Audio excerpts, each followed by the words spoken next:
I want to talk about all the work you've done off the field here at Syracuse, specifically with NIL and the financial literacy you're teaching your players. Why is that important to you? And can you kind of explain what you've put in place off the field?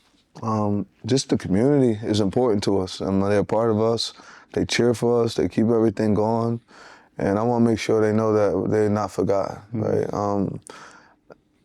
When you look at our community here, you could be down the bottom of the hill and up the top of the hill, and you could be at a home where someone has full government assistance, and you could be at the top of the hill where someone's bringing in $5 million plus a month, right? And it's so close. And when it's that close, that means there's an opportunity for everyone to succeed. And with myself being who I am and where I'm from and understanding that, it's important that I educate every one of the kids in this entire community. And by them seeing myself being able to be in the position that I'm in, I give everyone hope. And I also show everyone that may not have known and thought that someone at the bottom of the hill has opportunity of really doing something this big. They get a chance to see it through me, and now they want to help even more. But now the kids at the bottom of the hill that's grinding and pushing and trying to get out, they got some hope and they can see it now. It's real. It's not just a myth, right? Like, hey, dude, will we get a chance to be Obama, right? You think, yeah, anybody could be the president, look at Obama, but they don't really get to see that all the time. So that becomes, oh man, you can't do that. He was lucky, right? Now when they get a chance to see myself every day and I'm out and I'm doing community service and I'm there and I talk to them, and now when I talk to them and I shake their hand, I sound just like their uncle. Or I sound just like their cousin. It's like, oh snap, I can make it. Like I am going to make it, right? And that I can becomes I am, and then they just start to understand the faith and the hard work, and they push. And our whole city is adapting that dark mentality though, right?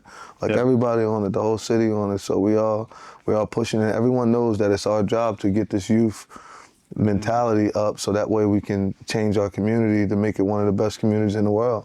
And I said that when I got the job, I was going to help make this community the best community in the world, and it wasn't taught.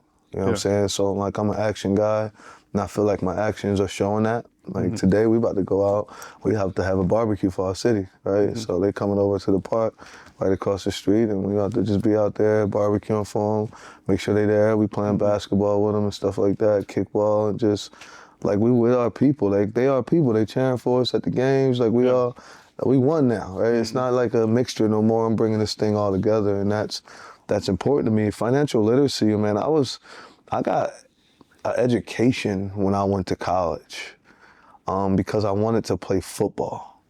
So I sat in the first two rows and I did all those things that I'm demanding my players to do, but I did it just so I could be eligible for football.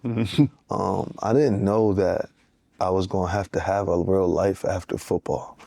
I was going to the NFL. I was going to get one of them jackets. Like, that was just it, right? And it didn't go that way. So from a financial literacy standpoint, I was illiterate when it came to really understanding what to do with money. Like, where to go at with this. I was just trying to save regular money, right?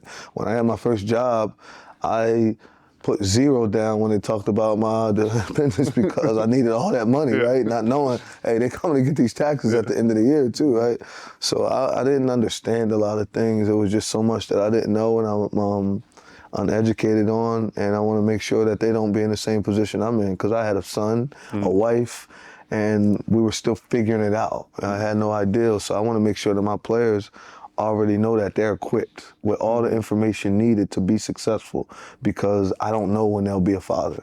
I don't know when they'll be a husband, and when that time comes, it's my job to have them ready. It's my job to have them understanding and knowing tough times will come. Have to make sure you're saving here. This is what the stock market's about. This is a money market. This is how we can make this money. All right, let's not buy this big dumbass chain. What we're gonna do is invest in this house right here, right? This whole little plaza here together, let's get this, and now be able to understand and know how to build those things up. So like that's kind of what I'm on when it comes to our players, because it's my job. God gives me an opportunity to be with them the next 3 to 5 years of their lives and show them what it is to become a man and make sure I equip them to be ready for the real world that doesn't care, right? And teach them all the right things and let them know, hey, no, you got to pay taxes. Yeah. Let's not try to get over, right? Let's not do it around. Let's not pull Wesley Snipes and different things of that nature that went on, right? So I'm just, I think I just have to do that. If you don't do that, like, what are we doing, right? Like, and there's a lot of dudes that don't do it and they win games. And that doesn't mean you're good. I'm not those coaches, right? I'm not hey, he's such a brainiac, X and O, and this is going to work. No, I develop men. Like, I'm here to make sure that I help develop them to be men in life, like, and it gives them all the game that's needed, right? To be able to understand so they could go out there and sit in any room and be comfortable, right? And that's important to me. Like, for me, I can sit in a room with a murderer, stone cold life, and we know who he is, and I'm comfortable around him because I know who I am. And he could tell real, recognize real. And then I could also go sit with Donald Trump, and I'm gonna sit there and I'm gonna be comfortable with him. And I understand and I know who I am. I just know my lane.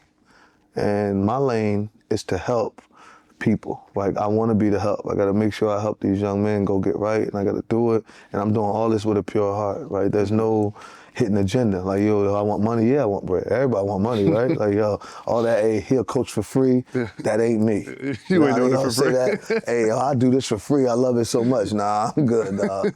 I ain't doing this for free. But I love football. Like, I love the game. I love to compete. Like, I love everything that comes with it. That's a lot to the game of football that you get to teach these young men that helps them in life, right? Of not quitting, of where to go and when to push, right?